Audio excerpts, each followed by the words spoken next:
Hi, my name is Diamond. I am doing a video response to a list of questions given to me by my professor in my Foundations in Special Education course.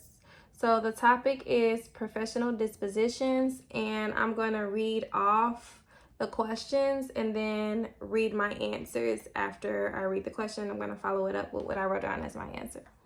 Okay, so the first question is, what is the special education teacher role in supporting learning, improving, planning, and practice, upholding professional expectations and ethics, and collaboratively advancing the profession?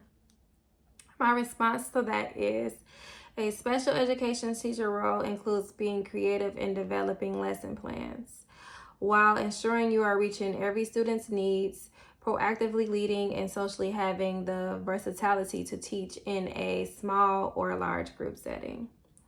The next question is, what dispositions that you currently possess will help you become a successful teacher? What dispositions do you need to work on before you enter the classroom as a first-year teacher? So the disposition that I currently possess that will help me become a better teacher would be knowing that all students are deserving of a quality education. So I'm going to be there to support them and make sure that they can get every educational anything that I could provide for them to advance in an academic way. I'm going to be there to support them. A couple of biases would be modifications and accommodations that they can be biased of individualized planning.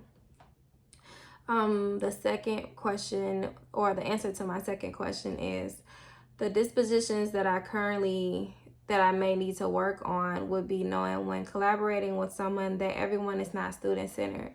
So meaning some people are going to do whatever makes their job easier versus helping the students' educational need as a team when we work together.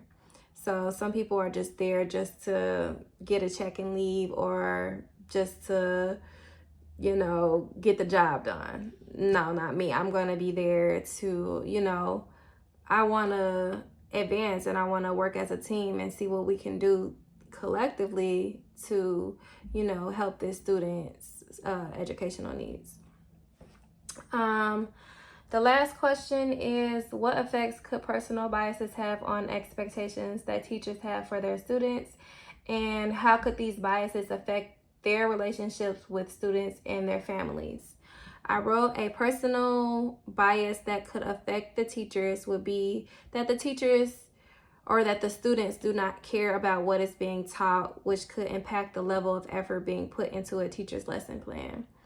This bias can prevent teachers from building a positive rapport with the students and families.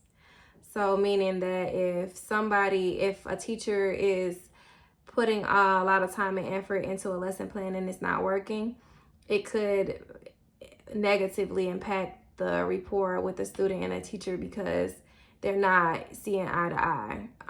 That's a bias that could happen with a student and their families.